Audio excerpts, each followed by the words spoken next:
Tauhid Channel. Malam ini insya Allah kita akan kaji hadis ke-42 dari Arba'in Nawawiyah tentang masalah taubat. Ini adalah hadis terakhir yang disusun oleh Imam Nawawi rahimahullahu ta'ala, di mana hadis ini jadi ending setelah awalnya itu membahas tentang niat, kemudian ditutup tentang masalah taubat. Imam Ibnu Rajab Al-Hambali rahimahullah itu melanjutkan lagi dalam Jami'ul Ulum wal Hikam. Beliau tidak batasi pada 42 hadis, dia genapkan sampai 50 hadis. Untuk menyempurnakan ini, kami akan lanjutkan. Jadi sebenarnya kami rencanakan ada kitab lain, namun kami akan lanjutkan dengan Jami'ul Ulum wal Hikam, hadis 43, 44 sampai 50. Berarti ada 8 hadis lagi yang nanti kita akan bahas, ya sekitar 2 pekan lah nanti akan selesai. Insyaallah pembahasan besok itu tentang waris, nanti tentang persusuan, nanti tentang ada khomer, tentang adab makan, ya. Yang jelas ini adalah hadis-hadis pokok yang dibahas oleh Imam Nawawi, dilanjutkan oleh Imam Ibnu Rajab Al-Hambali. Baik, pemirsa sekalian yang semoga senantiasa dirahmati Allah, kami sebelumnya mengucapkan terima kasih dulu kepada rekan-rekan RTVC yang telah menyiarkan kajian pada malam hari ini. Mudah-mudahan Allah membalas dengan pahala yang melimpah, begitu juga channel-channel yang lainnya. Begitu pula dengan Zoom Khobar Islam Academy, di mana juga selama ini menyiarkan kajian dari channel Rumaiso TV. Mudah-mudahan kita juga senantiasa dianugerahi kebaikan yang banyak. Nah, malam ini silakan buka artikel di halaman website rumaiso.com, ya. Di halaman depan tadi pas kami baru posting hadis ke-42, hadis terakhir dari Arba'in An-Nawawiyah. Judulnya, dosaku terlalu banyak, mungkinkah taubatku diterima? Hadisnya dari Anas radhiyallahu anhu. Ia berkata, Sami'tu Rasulullah sallallahu alaihi wasallam yaqul, aku mendengar Rasulullah sallallahu alaihi wasallam itu bersabda, qala Allah Ta'ala, Allah berfirman, ya ibna Adam, wahai manusia, innaka ma da'autani wa rajautani ghafartu laka ala ma kana minka wala ubali. Wahai anak Adam, sesungguhnya selagi engkau berdoa kepadaku dan berharap kepadaku, aku ampuni dosa yang ada padamu dan aku tidak peduli. Walau ubali, aku tidak peduli bagaimana banyaknya dosamu tadi. Ya ibna Adam, lau balagat dhunubuka ananas samai summa astaghfartani ghafartulak. Wahai anak Adam, andai saja dosamu ananas sama, membumbung sepenuh langit, membumbung tinggi sampai ke langit, artinya banyak. Summa astaghfartani, lantas engkau meminta ampun kepadaku, ghafartulak, maka aku akan ampuni dosamu. Ya ibna Adam, innaka law ataitani biqurabil ardi khataya summa lakitani la tusyriku bi syai'a la ataituka biqurabiha magfiratan. Wahai anak Adam, innaka law ataitani biqurabil ardi khataya, seandainya engkau mendatangiku dengan dosa sepenuh bumi, dosanya sepenuh bumi tadi. Summa lakitani la tusyriku bi syai'ah, kemudian engkau mendatangiku dan dalam keadaan tidak berbuat syirik kepadaku sedikit pun, la ataituka bi qarabiha magfirah, maka aku akan mendatangimu juga dengan ampunan, bi qarabiha, dengan sepenuh bumi pula. Di sini kita kalau penggal di sini ada bagian pertama, engkau berdoa kepadaku, berharap kepadaku, maka akan diampuni dosa-dosa tadi tanpa Allah pedulikan, walaupun dosanya begitu banyak. Terus yang kedua itu terangkan tentang andai juga dosamu melambung tinggi hingga ke langit, kemudian engkau minta ampun kepadaku, pasti aku akan ampuni. Kalimat yang ketiga, seandainya engkau mendatangiku dengan dosa sepenuh bumi. Artinya dosanya itu begitu banyak. Kemudian engkau menemuiku tanpa menyekutukanku dengan apapun, pasti aku akan menemuimu dengan sepenuh bumi ampunan. Artinya sepenuh bumi pula untuk ampunannya. Rawahu Tirmidzi wa qala hadisun hasan. Hadis ini diriwayatkan oleh Imam Tirmidzi dan hadisnya adalah hadis yang hasan.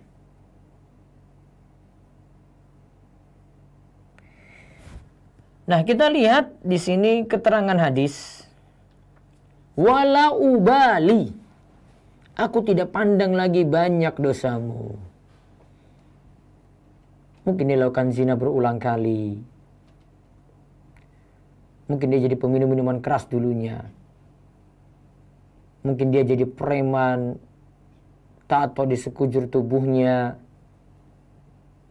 Maksiat tiap malam dia lakukan.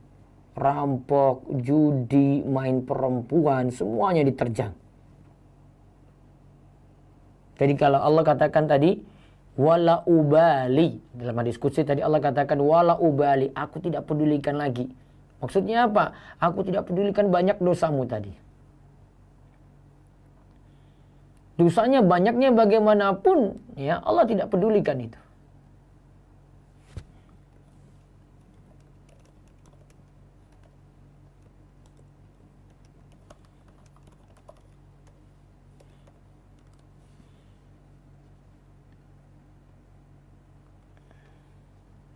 Dan ini kita dapat lihat kaitannya dengan hadis ini.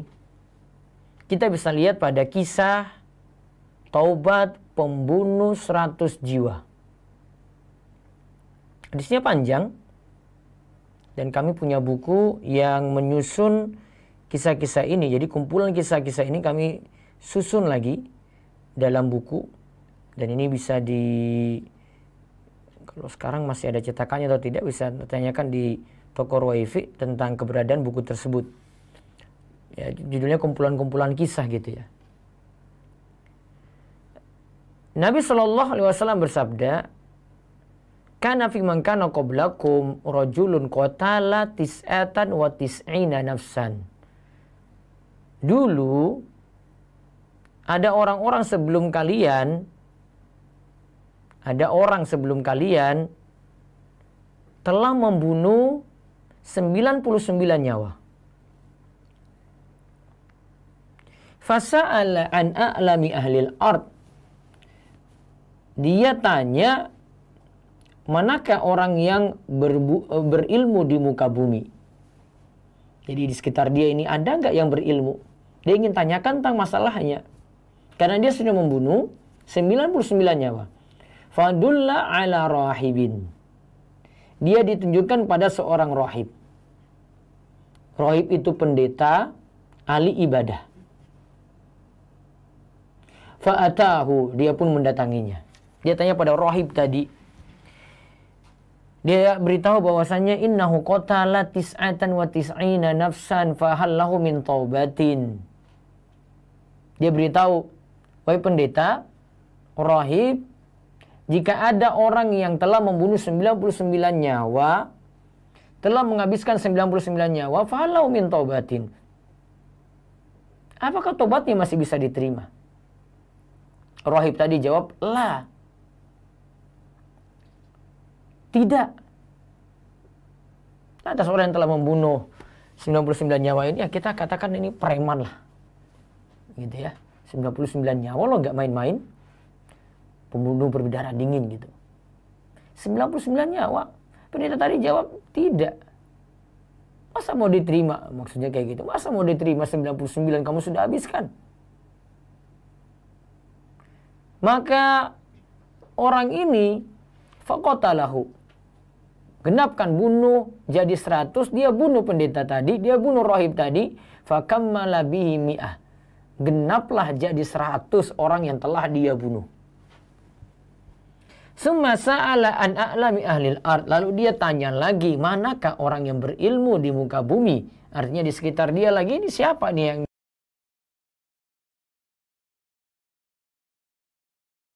Nah, kali kedua ini baru ditunjukkan pada seorang alim. Faqal, maka diceritakan innahu qatala, dia beritahu, innahu qatala mi'ata nafsin fahallahu min taubatin. Kalau ada orang yang telah membunuh mi'ah nafsin, ya, mi'ah nafsin 100 nyawa gitu ya. 99 plus 1. Apakah masih taubatnya diterima? Seorang alim ini menjawab, na'am.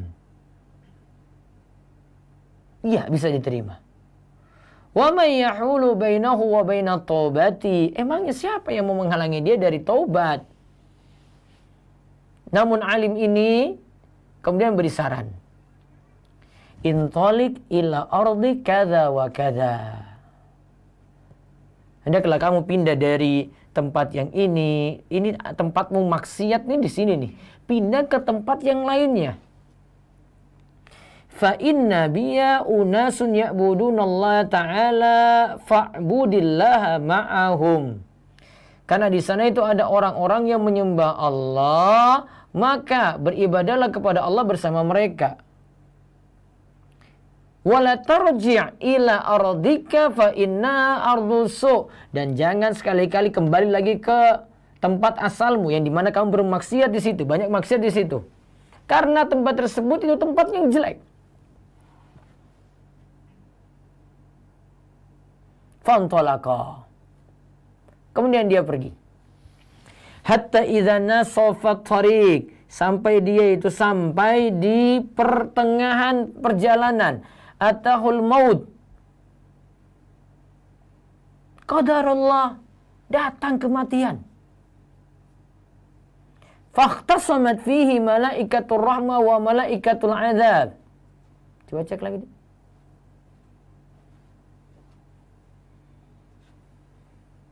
Fakhtasamat fihi malaikatur rahmah wa malaikatul azab. Maka terjadilah perdebatan antara malaikat rahmat dan malaikat azab. Faqalat malaikatur rahmati, ya, malaikat rahmat itu berkata, jaa taiban muqbilan biqalbihi ilallahi ta'ala. Kan ada orang yang datang dalam keadaan tobat nih. Malaikat rahmat bilang, ini kan dia sudah tobat. Dia menghadap Allah dalam keadaan seperti itu. Kemudian malaikat azab itu sanggah. Malaikat azab bilang, wa qalat malaikatul azab. Malaikat azab itu katakan, innahu lam ya'mal khairan qattun. Dia kan belum melakukan amal apapun. Fatahum malakun fi surati adami. Lantas ada malaikat yang datang dalam wujud manusia. Faja'aluhu bainahum ay hakaman. Ini malaikat yang ketiga ini datang sebagai hakim untuk putuskan perselisihan antara malaikat azab dan malaikat rahmat tadi. Faqal, ia katakan, kisu ma bainal ardhaini. Coba diukur jarak di antara dua tempat ini. Ini kan tempat dia pergi, ini kampungnya dulu ini, pergi ke kampung yang baru. Coba ukur antara dua tempat ini. Fa ila ayatihi ma kana adna fa huwa lahu. Nanti kalau dia itu dekat ke yang mana, maka tempat itu yang lebih berhak. Kalau dia berarti dekat ke masa jahiliyahnya dulu, tempat jahiliyahnya dulu, tempat dia berbuat banyak dosa dulu, berarti memang dia masih jelek. Namun kalau dia itu lebih dekat ke tempat yang baru, maka dia memang orang-orang yang benar-benar taubat. Walaupun mungkin dia tidak ada amal di situ. Faqasu fawajaduhu adna ilal ardil lati arada. Ketika diukur ternyata orang ini lebih dekat pada tempat yang dia tuju. Faqabadatuhu malaikatur rahmah. Endingnya dia akhirnya ditarik nyawanya ditarik ruhnya oleh malaikat rahmat. Jatahnya jadi milik malaikat rahmat. Muttafaqun alaih, riwayat Bukhari dan Muslim. Hadis ini jelas sekali. Ini terkait dengan hadis 42 yang kita bahas. Bagaimana luasnya ampunan Allah. Maka kita yang penuh dosa,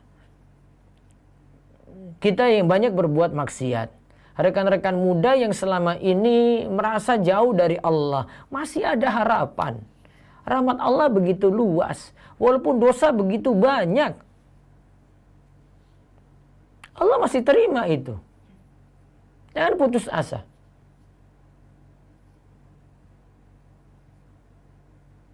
Kemudian Allah mengampuni setiap dosa meskipun itu dosa besar. Dosa syirik, dosa kekafiran, selama mau bertobat ya.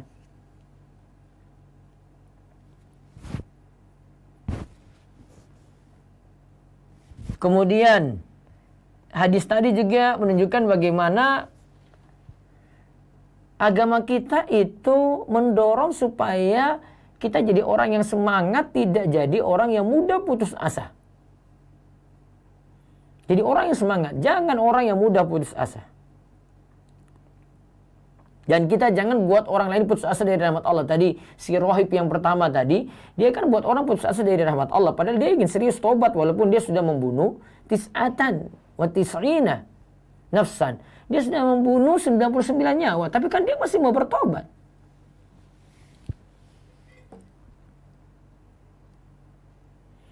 Kemudian juga kita simpulkan ada orang yang melakukan dosa beberapa kali dan ia bertobat, Allah pun akan mengampuninya. Ya, Allah akan mengampuninya. Dan kita harus ingat ini terus. Ya, Allah akan ampuni itu. Jangan putus asa.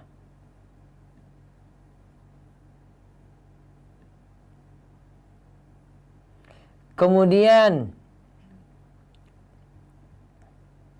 orang yang bertobat hendaklah hijrah. Pindah dari lingkungan jelek.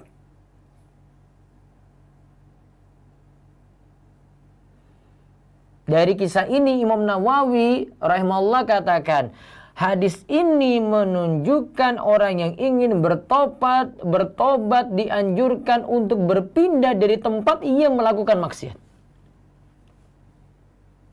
Ia berpindah dari tempat ia melakukan maksiat.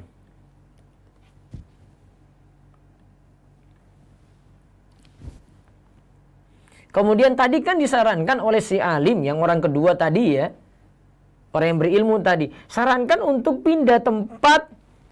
Berarti dari lingkungan yang jelek ke lingkungan yang baik. Berarti ada di antara sebab yang membuat orang itu tobatnya makin kuat adalah dia berkumpul, berteman dengan orang-orang soleh. Ingat, ini masalah teman. Ini ketemu sekali-kali gitu ya. Dia ketemu sekali-sekali saja. Atau tidak setiap hari. Kalau untuk teman itu demikian, maka untuk cari pasangan hidup lebih-lebih dituntut demikian.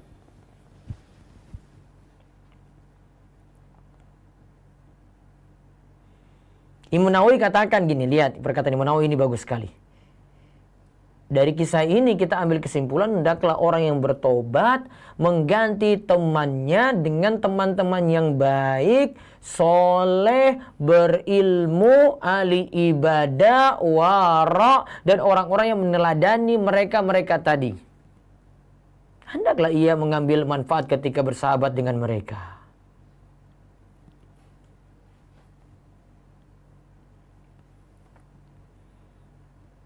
Jadi tobatnya itu akan makin kuat di situ. Hijrahnya itu akan makin kuat di situ. Beda dia kalau balik lagi ke lingkungannya yang sama. Coba lihat ini aja, baru berita baru-baru ini saja yang preman yang baru keluar dari penjara. Dalam penjara kan dia diberitakan itu macam-macam. Dia sudah tobat lah, sudah berubah, dia itu rajin ibadah. Walaupun ya keyakinannya ya beda dengan kita.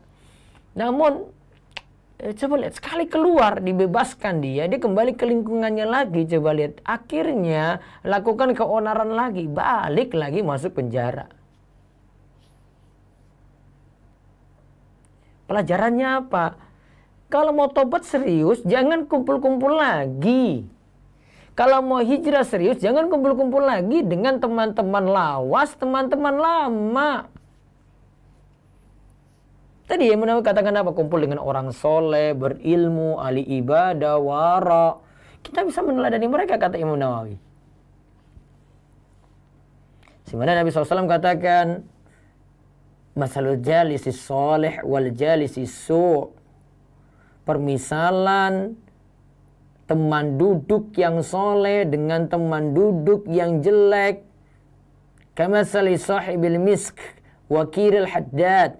Itu seperti dimisalkan seperti seorang yang berteman dengan pemilik minyak misk, minyak wangi, dan pandai besi.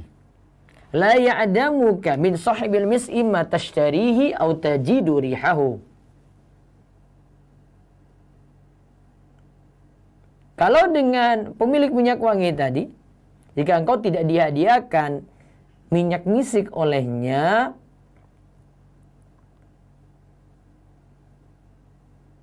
engkau bisa membeli darinya, atau minimal engkau dapat bau wanginya.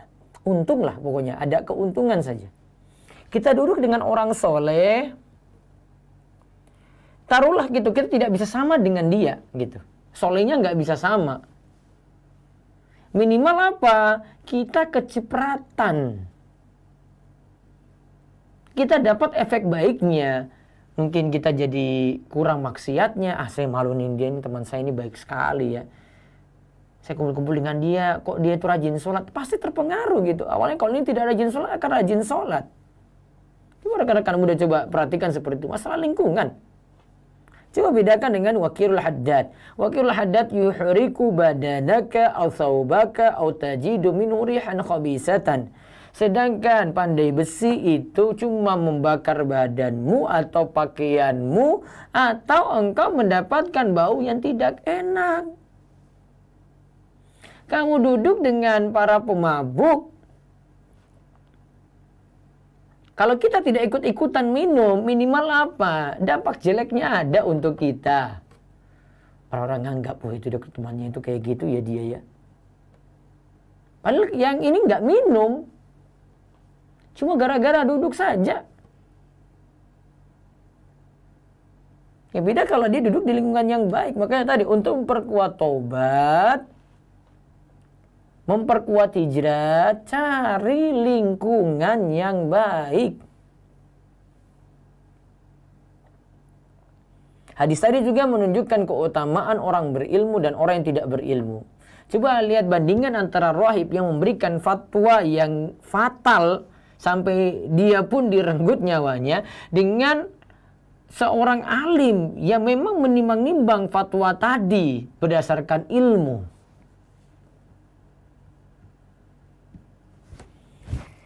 Nah, kalau kita perhatikan yang dijelaskan oleh para ulama, taubat itu memiliki 3 syarat pokok. Inilah yang disebut dengan taubatan nasuha, seperti yang disebutkan dalam firman Allah surat At-Talaq. Ya. Seperti yang disebut dalam firman Allah surat At-Tahrim. Ya ayyuhalladzina amanu tubu ilallahi taubatan nasuha. Wahai orang yang beriman, bertobatlah kepada Allah dengan taubat yang nasuh. Tobat yang tulus. Ini maksudkan dengan tobat yang nasuh, tobat yang tulus apa? 3 syarat. Menyesal, kembali taat, bertekad tidak mau mengulangi lagi. Menyesal, kembali taat, bertekad tidak akan mengulangi lagi. Nah, balik lagi ke hadis 42 tadi. Ya, saya cuma menambahkan tadi satu kisah yang ini mudah-mudahan kita bisa ngambil pelajaran di situ. Adapun faedah dari hadis ini, yang pertama, luasnya karunia Allah. Luasnya karunia Allah dan ampunannya. Kalau dosa hamba itu sangat banyak. Walaupun dosa kita itu begitu banyak. Walaupun dosa itu besar. Walaupun dosa sampai dosa kesyirikan. Walaupun sampai dosa kekafiran. Yang penting tobat.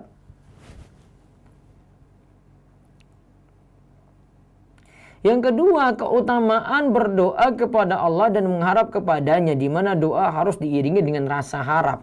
Jadi harus naruh harapan besar.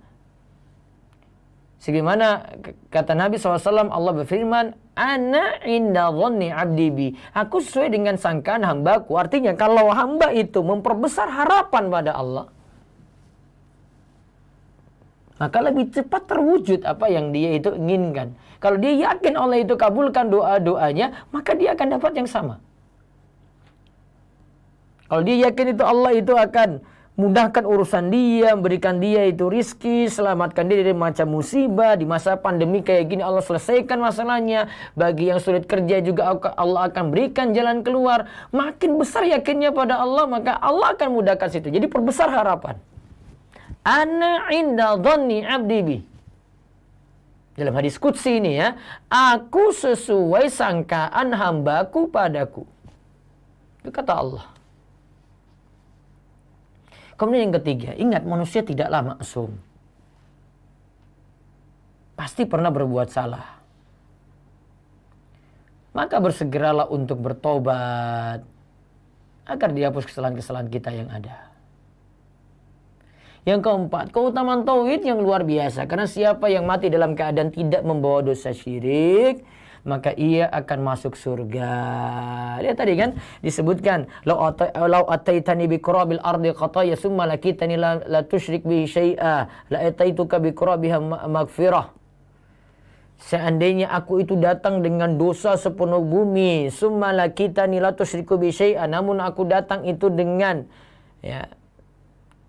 dikatakan kita kepada kita ya, lau ataitani, seandainya engkau itu datang dengan padaku dengan dosa sepenuh bumi, summa lakitani, namun engkau datang kepadaku, kata Allah, la tusyriku bi syai'a, tidak berbuat syirik sama sekali. Artinya dia tidak bawa dosa syirik ketika mati. Lihat beda kalimatnya ya. Kalau kalimatnya itu berbuat syirik di dunia tapi sudah tobat ya, ketika meninggal dunia sudah tobat, ya sudah dianggap seperti tidak melakukan itu lagi. Lata itu kabikrobiha magfiratan. Balasannya apa? Aku akan datangi engkau juga dengan ampunan sepenuh bumi. Al jaza'u min jinsil amal. Balasan sesuai dengan amal perbuatan. Yang penting mau tulus tobat walaupun dosanya begitu banyak. Asalkan apa? La tusyriku bi syai'a. Asal tidak berbuat syirik. Ini sekaligus menunjukkan keutamaan orang yang bertauhid. Maka orang yang bertauhid sudah punya kunci untuk masuk surga. Tapi ada dua kemungkinan dia masuk surga. Ada yang masuk surganya secara langsung, walaupun dia bertauhid, dia masuk surga secara langsung. Ada yang kedua, dia yang penting masuk surga walaupun mampir terlebih dahulu. Yang penting yang jelas dia sudah punya jaminan masuk surga di situ orang yang bertauhid. Walaupun ada yang mampir ke neraka terlebih dahulu. Beda kalau ahli syirik ya. Kebaikannya bagaimanapun banyaknya, kalau dosa syirik tadi tidak bisa menyelamatkan dia. Maka harus bertobat pada Allah Subhanahu wa taala. Lalu yang kelima, kita pasti berjumpa Allah kelak. Kita pasti bertemu Allah kelak. Harus yakin itu. Lalu kaidah dari hadis, tanda hadirnya hati dalam berdoa adalah roja. Punya rasa harap yang kuat. Wallahu a'lam bishawab. Dan pertemuan ini sekaligus menunjukkan akhir dari bahasan hadis arba'in. Besok dan seterusnya kita bahas hadis-hadis singkat lagi, dan ini termasuk hadis-hadis pokok yang sering dipakai para ulama juga untuk pecahkan masalah waris, persusuan, tentang khomer, tentang makanan yang haram, tentang adab-adab ya, sampai nanti hadis ke-50 insyaallah. Jadi sisa 8 hadis lagi, namun bukan bahasannya hadis arba'in, namun jami'ul ulum wal hikam. Jadi tambahan ini dari Imam Ibnu Rajab Al-Hambali rahimahullah. Baik, itu yang kami sampaikan. Kami siapkan waktu untuk tanya jawab.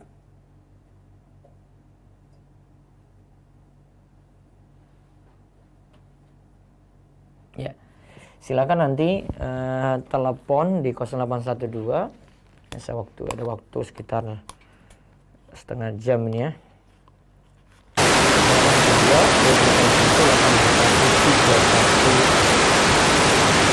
Yang di YouTube bisa tuliskan komentar, di Zoom nanti siap-siap.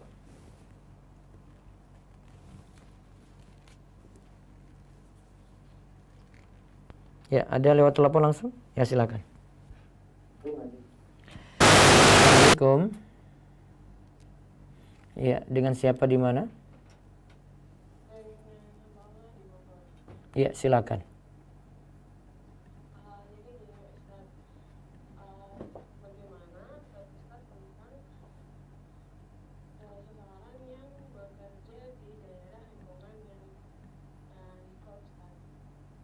Lingkungan yang apa?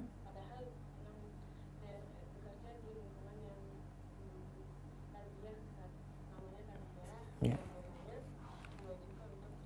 Ya. Ya.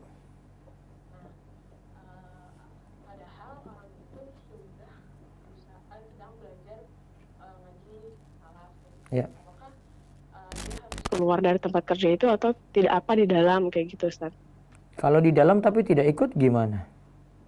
Tidak bisa, Ustaz, karena kan memang peraturannya harus mengikuti LIKO-nya. Itu syarat ketika bekerja berarti ya? Iya, Ustaz. Iya. Bagaimana, Ustaz? Bisa timbang-timbang untuk ya. Dari sisi ibadah sih ya jalan lancar-lancar saja ya, namun dari sisi pemahaman nanti ya yang jauh berbeda di situ.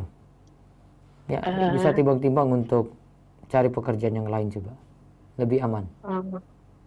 Gitu, Ustaz. Iya. Berarti kalau bertahan di sana tidak disarankan ya, Ustaz? Ya, kalau saya sih tidak sarankan. Kecuali timbang-timbang yang lainnya misalnya tidak ikut dan saya tetap bekerja di situ. Ya, dan tidak ada pemaksaan, ya silakan karena itu urusan duniawi kalau masalah bekerjanya. Namun karena tadi disyaratkan itu. Iya, Ustaz. Iya. Baik, Ustaz, itu saja, Ustaz. Cukup. Baik, Allah barik fiik. Ya. Assalamualaikum. Waalaikumsalam warahmatullahi wabarakatuh. Baik, selanjutnya ada telepon lagi? Nanti kirim ke WA ya, Mas Maulana ya.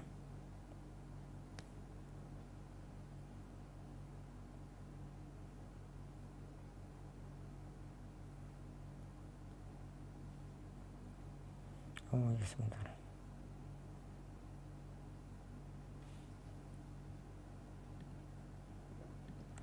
Baik, saya baca komentar di YouTube. Saya suka lucu melihat tingkah ortu saya, kemudian saya tidak sengaja mengucap seperti kakak adik. Apakah saya berdosa, Ustadz? Dan saya ingin bertobat dari ucapan saya itu. Tobat dan perbaiki tingkah laku pada orang tua. Orang tua tidak pas diperlakukan seperti itu ya. Orang tua diperlakukan sebagaimana orang tua. Assalamualaikum Ustadz. Waalaikumsalam warahmatullahi wabarakatuh. Jika seorang akhwat diajak dua orang ikhwan untuk ta'aruf di waktu yang bersamaan, bagaimana cara meresponnya? Satu-satu dijalani atau sekaligus dua dijalani, tukar informasinya? Amannya satu-satu dijalani. Satu gagal baru satu lagi, biar tidak konflik antara dua ikhwan tadi. Karena kita kan diperintahkan untuk menjaga hubungan sama muslim ya. Dalam jual beli saja Nabi SAW itu katakan la tabi ala bai'i akhi. Janganlah engkau menjual di atas jualan saudaramu. Kenapa kok ini dilarang? Ini ada yang sudah nawar pada pelanggan, terus datang lagi penjual berikutnya nawar lagi, akhirnya yang transaksi pertama tadi batal gara-gara dia. Sebabnya ya adalah karena di antara sebabnya timbul cekcok, timbul permusuhan. Ini ingat terkait dengan jual beli. Maka ini sama dengan kasus ya, jika ada dua orang menghampiri akhwat untuk ta'aruf. Kalau dua-duanya ini akhirnya sama-sama diiyakan, terjadi cekcok di situ. Bisa jadi yang satu ini dikira, bisa ini ditolak ini ya, wah itu gara-gara si A ini memang teman saya ini kurang ajar dia keterlaluan dia. Pasti akan dibilang gitu. Maka untuk menghindari cekcok seperti ini, ya baiknya milih salah satu saja untuk ta'aruf. Jika memang tidak cocok, sudah pilih lagi yang lainnya. Itu lebih aman. Serta apakah semua manusia akan dihisab dulu akibat dosa-dosanya di neraka atau bisa langsung masuk surga? Bisa masuk surga karena ada diceritakan dalam hadis ada 70.000 orang yang masuk surga tanpa hisab, tanpa siksa. Berarti ada yang masuk surga langsung ya, nggak semuanya masuk neraka.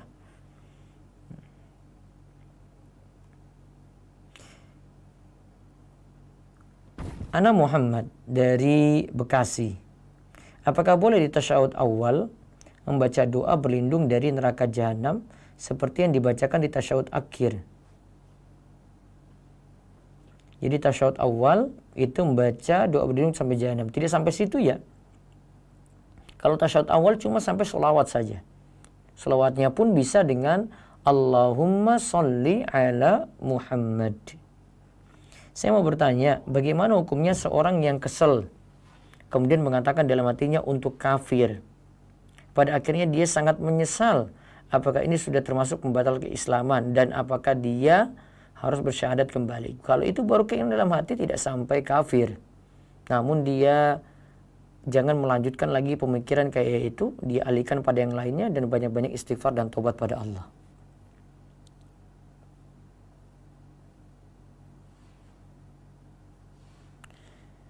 Ustadz, apakah semua manusia, tadi sudah ya, apakah dosa besar seperti lalai atau sengaja meninggalkan sholat di masa lalu dapat terhapus apabila kita bertobat? Kalau dalam catatan amal tetap ada. Namun kalau nanti, kalau kita tobat dengan jujur, tobat dengan tulus, maka dosa besar seperti ini akan terhapus. Dan saran saya, tobat dan sesali yang dulu, kemudian sekarang ini perbanyak untuk lakukan ibadah-ibadah sunnah, sholat-sholat sunnah, dan terus rajin thalabul ilmi. Ada lagi di YouTube dari Salsabila. Assalamualaikum Ustaz. Waalaikumsalam warahmatullahi wabarakatuh. Saya dulu saat kecil pernah main ke rumah teman saya. Lalu saya diajak makan oleh teman saya di rumahnya dan saat itu saya sudah diberi porsi sendiri. Ya. Lalu saya ambil lauk lagi yang berada di meja makan tanpa izin ke teman saya. Apakah yang seperti ini termasuk mencuri, Ustadz? Bagaimana jika saya tidak menemukan kontak orang tersebut karena sudah lama sekali? Kalau ada ya minta maaf. Kalau ada dan tahu keberadaannya minta maaf. Namun kalau tidak, saya sudah banyak doakan dia saja, mudah-mudahan dengan doakan dia sudah menutupi nanti ya kesalahan yang dulu pernah dilakukan. Ustaz, bagaimana menyikapi syubhat bahwa kaum LGBT pun harus mendapatkan hak asasi manusia? Karena saya lihat di medsos sudah mulai banyak orang yang beranggapan seperti itu. Dosa tetaplah dosa, tidak bisa diatasnamakan HAM. Kalau seperti ini di atas nama HAM, maka berzina jadi legal. Karena orang akan mengatakan itu hak asasi manusia masing-masing. Sudah biarkan dia. Jadi di antara tujuan komentar-komentar HAM di sini kan kayak gitu. Sudahlah biarkan mereka aja. Mereka kan suka sama suka. Biarin aja, itu hak asasi mereka gitu. Rusaklah agama ini. Rusaklah moral seorang muslim. Rusaklah agamanya cuma gara-gara alasan HAM. Maka sebagaimana zina tidak boleh dan tidak boleh beralasan dengan HAM untuk melegalkannya, maka LGBT juga demikian. Ya, LGBT juga demikian adanya. Baik, ada telepon dulu. Assalamualaikum. Ya, assalamualaikum. Assalamualaikum. Waalaikumsalam warahmatullahi wabarakatuh. Ya, silakan. Assalamualaikum. Waalaikumsalam. Iya, langsung fokus ke telepon, ditunggu ini, ayo. Oh iya. Gini Ustaz. Ya. Fokus ke telepon saja, nggak usah dengar siaran. Siarannya bisa di pending dulu karena delay. Jadi fokus ke telepon ya, monggo. Oh iya. Gini Ustaz. Ya, silakan. Mau tanya. Iya, silakan. Saya sudah nunggu dari tadi ini. Oh iya. Gini Ustaz, Ana kan seorang janda ya. Ya. Mantan Ana mengasih uang buat Ana dan anak Ana hasil dari pendapatan yang haram itu gimana ya Ustaz? Apa pendapatannya? Ya kalau tidak salah dia berjudi ya. Berjudi. Ya. Kalau ditolak lebih baik. Apalagi kalau sudah punya penghasilan sendiri. Oh gitu ya Ustaz. Iya. Lebih amannya Baik. seperti itu. Daripada terus-terusan dan nanti kita bebas-bebas saja menganggap judi tadi. Ya mendingan ditolak sejak awal. Gitu ya. Mudah-mudahan nanti diberkahi rezekinya kalau meninggalkan yang haram insyaallah. Ya. Ya. Baik. Jazakallahu khair Ustaz. Waalaikumsalam. Baik, waalaikumsalam warahmatullahi wabarakatuh. Dari Zoom silakan. Nah, Pini Dirga Sulistia, silakan dibuka mic-nya. Pini Dirga Sulistia. Iya, halo. Iya, assalamualaikum. Waalaikumsalam, Ustaz. Iya, silakan. Ustaz, saya mau tanya untuk misal kita sudah bertaubat dan janji sama Allah untuk nggak melakukan satu dosa tersebut, dan suatu waktu ada di kesempatan yang memungkinkan untuk berbuat dosa itu lagi, karena kita sudah janji sama Allah, apa itu termasuk nazar yang harus kita ada untuk membayar, untuk mengganti nazar tersebut Ustaz, untuk melengkapi taubat kita? Nazar kan itu ada ketentuan nazar itu. Nazar itu dianggap nazar kalau dengan niatan seperti sumpah. Jadi saya bersumpah tidak akan melakukan ini itu. Tapi nazar itu bukan pada hal meninggalkan maksiat. Meninggalkan maksiat itu wajib. Sama seperti nazar juga bukan untuk melakukan perkara yang wajib. Perkara wajib dan meninggalkan maksiat tidak perlu pakai nazar.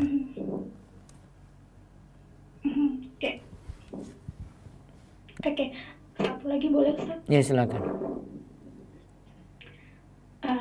Ketika dulu belum terlalu aware dengan kewajiban membayar hutang, saya tahu, cuma saya masih lalai. Saya akui itu, dan saya bertaubat tentang melalaikan hutang puasa Ramadan. Apakah dan saat ini ketika saya sudah harus membayar hutang Ramadan, saya sudah tidak mampu lagi menghitung hutang saya, tapi sekarang saya cicil dengan sebulan minimal 2 kali saya puasa, Senin dan Kamis. Melalui puasa sunnah itu saya sudah alhamdulillah cukup banyak melakukan puasa sunnah tersebut Ustaz. Jadi tapi saya tidak tahu nominal berapa saya hutang puasa. Jadi setiap saya berpuasa, saya berniat sama Allah, ya Allah, saya niat membayar hutang puasa, tapi kalau memang sudah lunas, hitunglah sebagai puasa sunnah Senin atau Kamis saya. Apa seperti itu diperbolehkan Ustaz? Saran saya diperkirakan saja ya ini ya. Pertama itu diperkirakan jumlah puasanya itu berapa. Ya, terus yang kedua tetap niatan pokoknya niatan qadha puasa, bukan niatan, ya niatannya tetap qada puasa, bukan niatan puasa Senin Kemis, walaupun harinya dipaskan dengan Senin Kemis. Oke. Begitu. Jadi boleh yang melakukan kayak tadi boleh, tapi dipastikan saja biar nanti saya sudah yakin nih 40 misalnya. Ya wes 40. Ya, kalau ada kelonggaran lagi sudah perbanyak lagi puasa sunnah Senin Kemis saja. Dan dianggap puasa wajibnya selesai. Baik. Iya, gitu ya. Terima kasih, jazakallahu khairan. Waalaikumsalam. Iya. Assalamualaikum. Waalaikumsalam warahmatullahi wabarakatuh. Silakan, ada lagi dari Zoom, monggo. Andriar Mikahrun, silahkan dibuka mic-nya. Andriar Mikahrun. Assalamualaikum Ustaz. Waalaikumsalam warahmatullahi wabarakatuh. Dengan siapa? Silakan.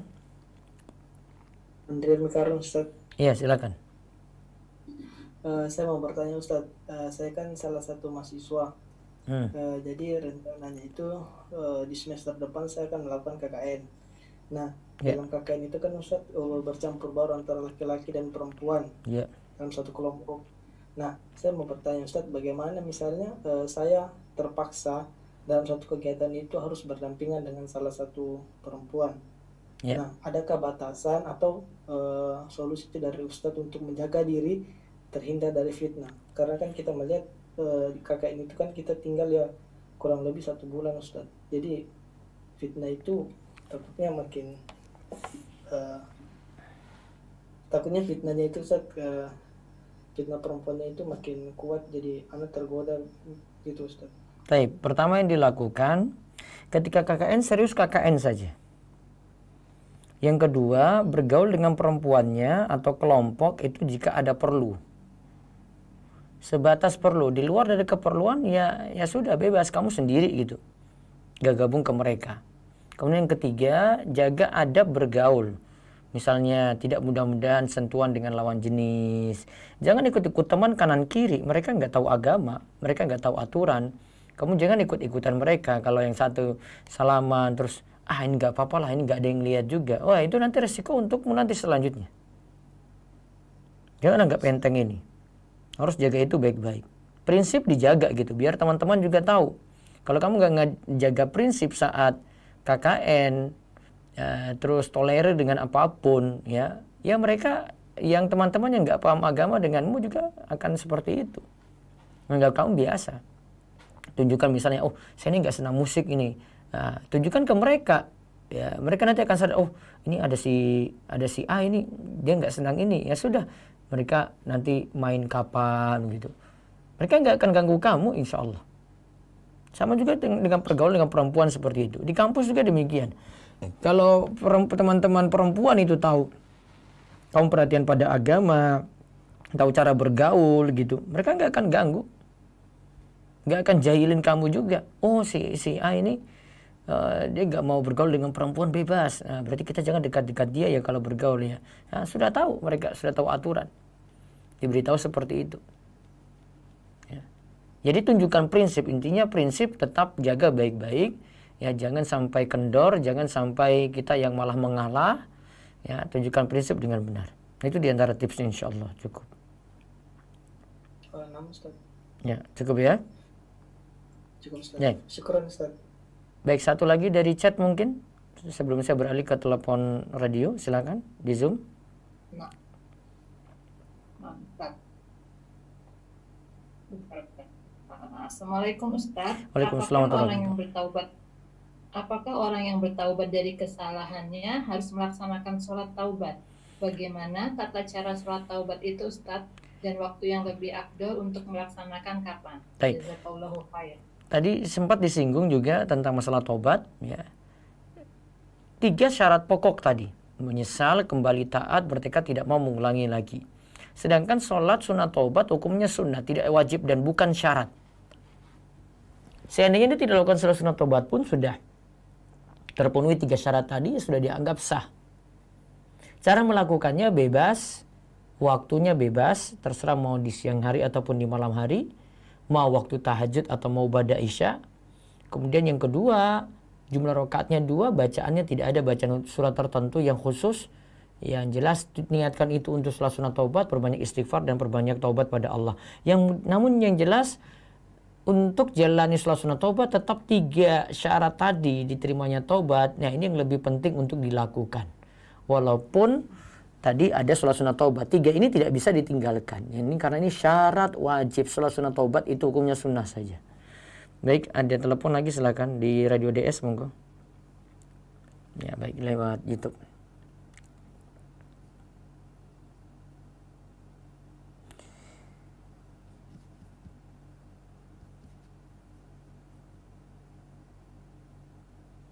Ya, Assalamualaikum Ustaz. Waalaikumsalam warahmatullahi wabarakatuh. Mau bertanya, saya dikirim uang oleh saudara saya dalam bentuk dolar via MoneyGram, ya. Karena di sana tidak ada bank dan sampai di sini diambil di bank dalam bentuk rupiah. Ya. Namun sebelum atau sudah menerima uang kita tanda tangan sebagai tanda terima, apakah diperbolehkan? Secara hukum boleh ya.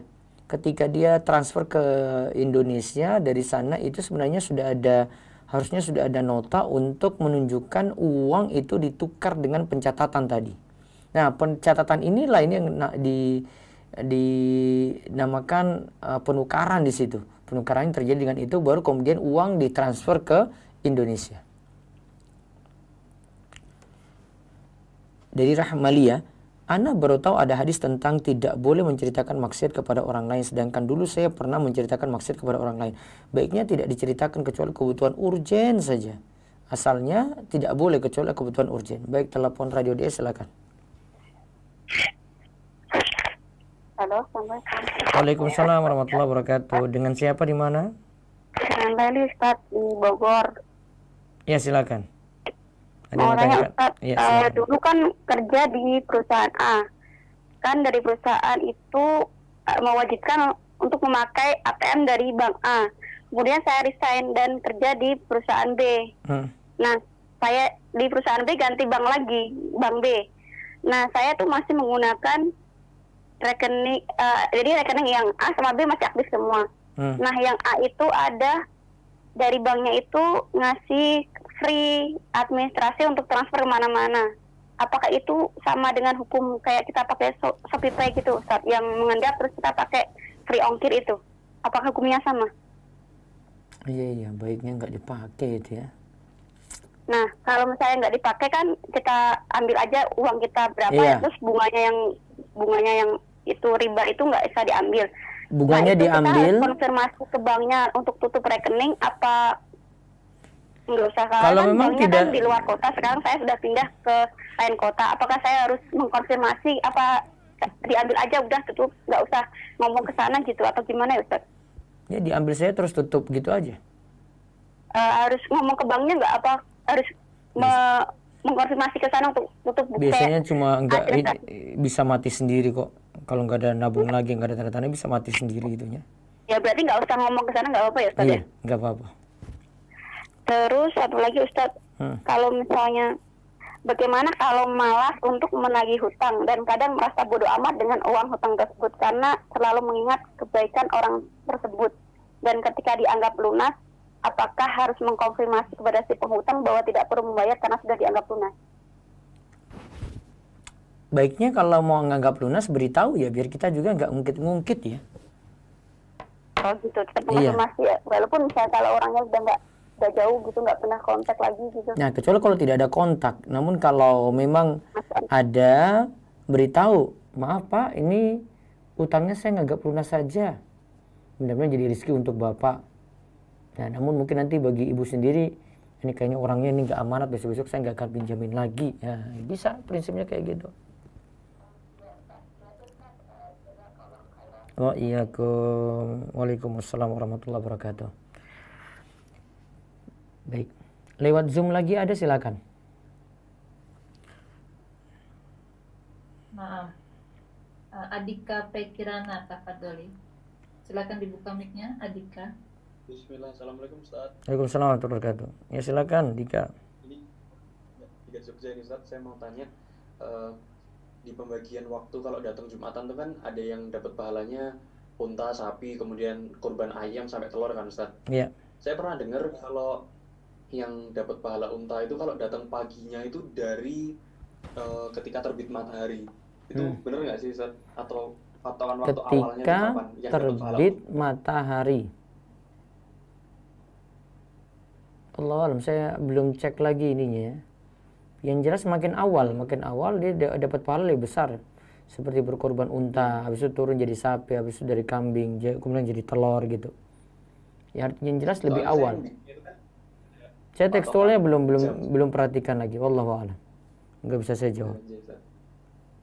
Kemudian ini Ustaz, yang kedua, selama ini kan kita didorong untuk kemudian bisa memaafkan kesalahan orang lain. Yeah. Nah, ada nggak sih yang jelas gitu, misal kita nggak mau maafin orang itu hukumannya apa gitu Ustaz?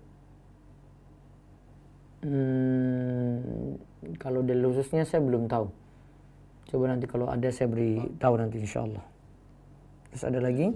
Baik, itu saja Ustaz. Terima kasih. Jazakallah. Waalaikumsalam. Dari Zoom lagi Ustaz? Ya, dari Zoom satu lagi silakan. Baru yang telepon. Nutia, silahkan dibuka mic-nya. Nutia.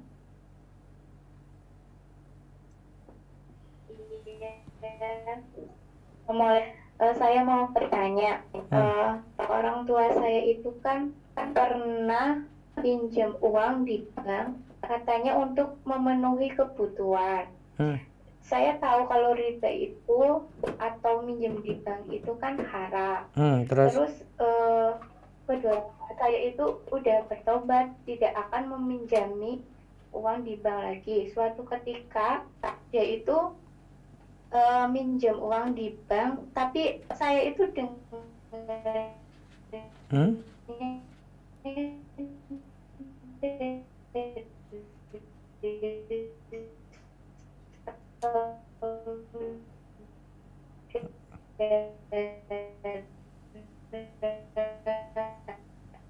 suaranya masih putus-putus ya. Oh, Nutia mungkin bisa live dulu. Iya. Mungkin baca lewat chat aja, Bu.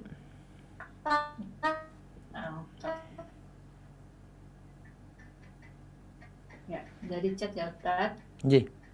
Bismillah, assalamualaikum Ustaz, izin bertanya.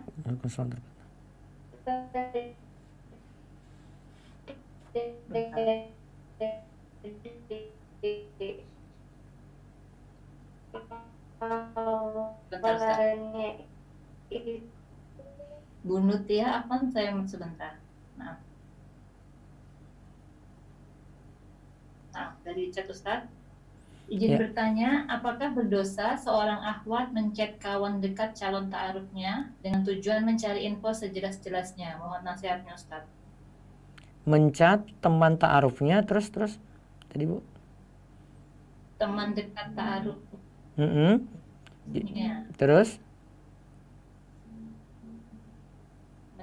Dengan tujuan mencari info sejelas-jelasnya. Menchat kawan dekat calon ta'arufnya dengan tujuan mencari info. Boleh, tapi kalau ini sebatas lawan jenis dihindari ya. Cari yang sejenis, jadi sama-sama akhwat gitu. Yang dia tahu keadaan ikhwan tadi, atau mungkin saudaranya, atau mungkin tetangganya gitu kan, bisa dengan yang sejenis ya, bukan dengan yang lawan jenis. Kalau akhwat dengan akhwat gitu. Karena kalau dengan lawan jenis juga tetap riskan di situ ya. Jadi yang ini dikurangi. Jadi segala apa saja yang mendatangkan kerusakan ya kita hindari lebih baik. Ya, terus ada lagi? Baik, satu lagi Ustaz. Ya. Bismillah, izin bertanya Ustaz, di tempat kerja saya ada seorang lelaki yang mendekati saya. Padahal saya sudah berusaha menjauhinya. Tidak membalas chat kecuali hal yang penting. Tidak berjabat tangan, menjaga pandangan, memakai pakaian sesuai syariat, tetapi dia tetap mencoba mencari perhatian. Pertanyaan saya, bagaimana cara menjaga izzah dan ifah wanita agar tidak menjadi fitnah bagi lelaki?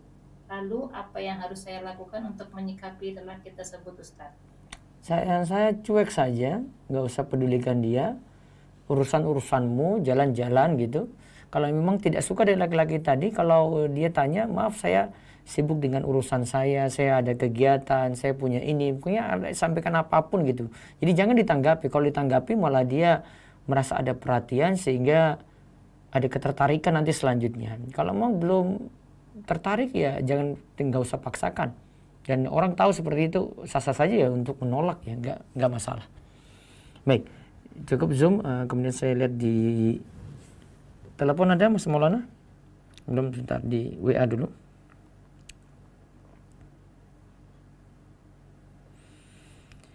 Bagaimana cara tobat suami atau istri yang berselingkuh dengan pasangan, istri atau suami orang lain? Ya Allah.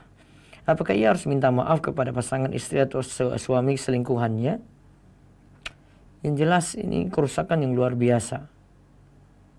Ya hubungan jadi kacau di sini. Ya, yang si laki-laki yang berselingkuh dengan istrinya sendiri dia nanti punya masalah. Dia juga punya masalah kepada istri orang lain. Ya. Jadi jelas dia punya masalah pada dua belah pihak ya. Begitu juga perempuan yang berselingkuh tadi, yang milik orang lain tadi itu punya masalah pada suaminya, ya punya masalah juga pada suami orang lain. Tobat, kalau ini ketahuan ya harus minta maaf, gentle. Namun kalau itu tidak ketahuan, tutup itu rapat-rapat. Sekarang tobatan nasuha dan tidak boleh ada hubungan lagi selamanya. Assalamualaikum Ustaz. Waalaikumsalam warahmatullahi wabarakatuh. Saya karyawan di salah satu perusahaan BUMN. Di perusahaan ini banyak sekali praktek manipulasi data yang dilakukan. Bagaimana hukumnya saya sebagai staf yang harus menandatangani dokumen tersebut, sementara saya tahu dokumen itu ada yang diubah atau manipulasi. Berarti nggak boleh tanda tangani. Dukung dalam dosa juga berarti. Terus lagi dokumen premi karyawan yang nilainya tidak sesuai dengan yang semestinya diperoleh. Sama. Berarti kalau mau undur diri dari tugasnya di situ, cari pekerjaan di kantor itu yang tidak mengurus langsung seperti tadi. Wallahu a'lam. Baik, lewat telepon langsung silakan. Assalamualaikum. Assalamualaikum. Waalaikumsalam warahmatullahi wabarakatuh. Iya, dengan siapa di mana? Ya, dengan Sutrisno di Lampung, Ustadz. Ya, silakan Sutrisno. Ya, Afwan Ustadz mau nanya nih Ustadz. Ini di luar dari tema nggak apa-apa Ustadz ya? Iya, silakan. Penting dipersingkat monggo ya. Ya Ustadz, ini mengenai amalan rahasia Ustadz ya. Jadi kan saya baru dengar ceramah Ustadz Abdullah Zain, Hafizahullah, itu mengenai amalan kalau seorang muslim itu dianjurkan untuk bisa memiliki amalan yang rahasia gitu Ustadz ya. Kalau misalnya di dalam rumah kita memiliki amalan rahasia, tapi diketahui sama istri atau sama anak-anak kita gitu Ustadz ya. Artinya itu tidak diketahui banyak orang, tapi istri dan anak kita tidak bisa kita hindari, mereka mesti tahu gitu Ustadz ya. Apakah itu termasuk amalan rahasia juga Ustadz ya? Itu aja Ustadz. Jazakallahu khairan. Assalamualaikum warahmatullahi wabarakatuh. Waalaikumsalam warahmatullahi wabarakatuh. Itu jadi amalan rahasia untuk orang lain, tapi tidak jadi amalan rahasia untuk istri dan anak-anaknya gitu. Ada sebagian salah puasa sampai keluarganya juga tidak tahu. Istrinya tidak tahu, pihak yang dalam rumah tidak tahu pokoknya. Mereka lakukan seperti itu dan ini jadi rahasia untuk keluarga, berarti rahasia untuk yang lainnya juga. Namun ada yang cuma bisa kita jaga amalan ini untuk orang lain saja, orang di luar rumah tidak tahu, namun orang dalam rumah itu tahu. Nah ini memang agak sulit diususkan ya. Dan seperti tadi tidak harus. Karena ada puasa sunnah orang lakukan, istrinya siapkan makan untuk sahur puasa sunnah tadi. Ya, dia bangun mungkin juga anak-anaknya tahu, jadi tidak jadi rahasia. Tapi orang lain itu jadi tidak tahu amalan rahasia tadi. Jadi sifatnya relatif ya. Yang jelas yang paling kita jaga itu jangan sampai orang lain di luar rumah itu tahu. Itu yang paling aman. Ya, itu jadi rahasia bagi diri kita untuk orang lain tadi. Wallahu a'lam. Sekarang saya lihat terakhir di YouTube, baru saya tutup. Ustadz mau bertanya, saya pernah bersumpah jika saya melakukan maksiat itu lagi, maka saya tidak akan lagi menonton bola. Apakah saya harus membayar kafarat? Nonton bolanya mubah. Tidak mau nonton bola lagi suatu perkara yang mubah. maka ini tidak disebut nazar. Apa kafaratnya ada? Wallahu alam, tidak ada kafarat juga. Afwan mau tanya, bagaimana cara menasihati teman yang jika dikasih saran atau nasihat suka tidak terima dan suka ngambek, Ustadz, ana satu kerjaan Ustadz jadi sulit. Gini, ini kaidah yang perlu diperhatikan. Kadang ada kesalahan itu, ada kesalahan fatal, ada kesalahan kecil. Kalau itu kesalahannya kecil, misalnya dia tidak maksudkan seperti itu, namun dia cuma salah ucap. Saya nih, misalnya ini saya ceramah ini ya. Perkataan saya maksudnya bukan itu. Mungkin ada yang saya salah sebut saja. Kemudian di perkataan selanjutnya saya ralat gitu. Atau ini karena live saya nggak bisa ralat. Tapi itu perkataan kecil gitu. Ada kesalahan-kesalahan fatal dan ini bukan ulang satu kali ya. Berikutnya dia ulangi lagi. Berikutnya dia ulangi lagi. Berikutnya dia ulangi lagi. Nah itu kesalahan fatal namanya. Nah kalau yang mau diingkari, dipilih yang kesalahannya fatal saja. Kalau kesalahannya kecil, ya iya itu salah. Namun kita kalau negur orang kayak begini, nanti dia akan komentar, kayak gini aja disalahin gitu. Ya memang salah, tapi dia merasa gimana gitu. Ya kalau perfect ya nggak bisa. Ya. Jadi yang diingkari, diingatkan yang fatal-fatal, yang parah gitu loh. Karena kalau orang itu dengar, ini si A ini sampaikan tuh kritikan terus, bisa emosi besar dia dan kebenciannya luar biasa. Dia paling saya nggak mau duduk sama dia lagi lah. Ini serba salah, saya mau berbuat ini ya salah, ini ya salah gitu. Sama seperti kita sikapi anak di rumah ya. Anak di rumah kalau kesalahannya fatal, iya ingatkan. Dia tinggalkan sholat misalnya. Dia sudah SD kok nggak pernah sholat subuh misalnya. Itu diingatkan.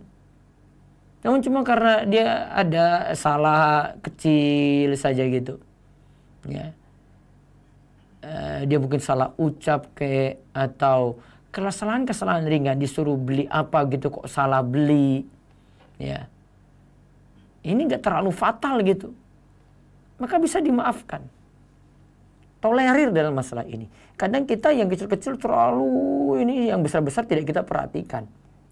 Nah, ini yang fatal di sini salah dalam menyikapi mengingatkan orang lain gitu ya. Jadi bisa dikoreksi bagaimana cara kita memperbaiki menasehati tadi.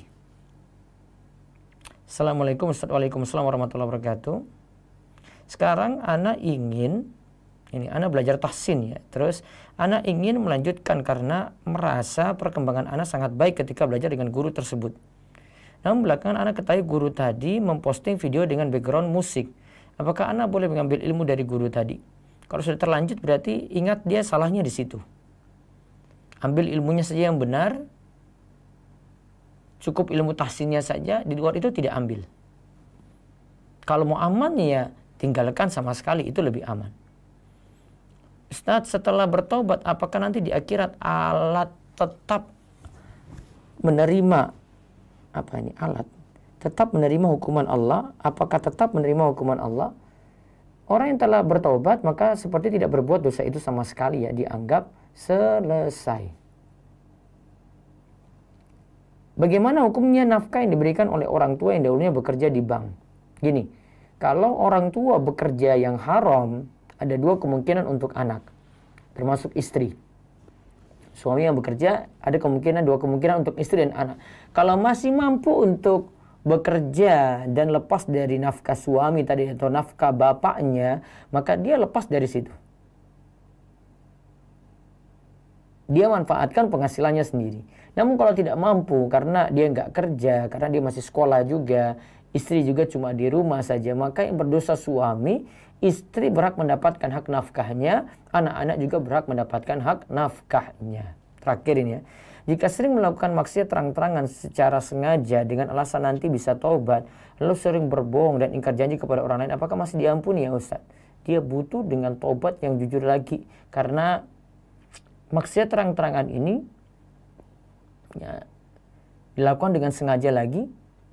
Ini sulit ini kalau orang karena ada hadis yang katakan tentang orang yang mujahir bil maksiyah, yaitu terang-terangan dalam maksiat, itu sulit untuk dia itu bertobat. Maka segera sadar kalau itu salah. Hukum beri diskon dengan menaikkan harga terlebih dulu. Misalnya, sebenarnya 1 juta. Namun dinaikkan dulu jadi 2 juta. Kemudian didiskon jadi 50%. Wallahu alam, secara kalau itu terjadi secara hukum ada pembeli yang beli sah. Namun yang jelas penjual melakukan pengelabuan. Jadi sisi pembeli sah itu. Demikian yang kita bahas untuk malam hari ini ya, karena besok pagi pembahasannya ini menarik tentang riba. Kami ingatkan untuk bisa menghadirinya dan bisa raih ilmu bermanfaat dari kajian besok pagi insyaallah. Demikian kami cukupkan. Besok malam lagi kita ketemu dengan pembahasan Jami'ul Ulum wal Hikam. Mudah-mudahan bisa meraih ilmu yang bermanfaat. Kita tutup dengan doa kafaratul majlis. Subhanakallahumma bihamdika asyhadu an la ilaha illa anta astaghfiruka wa atubu ilaik. Assalamualaikum warahmatullahi wabarakatuh.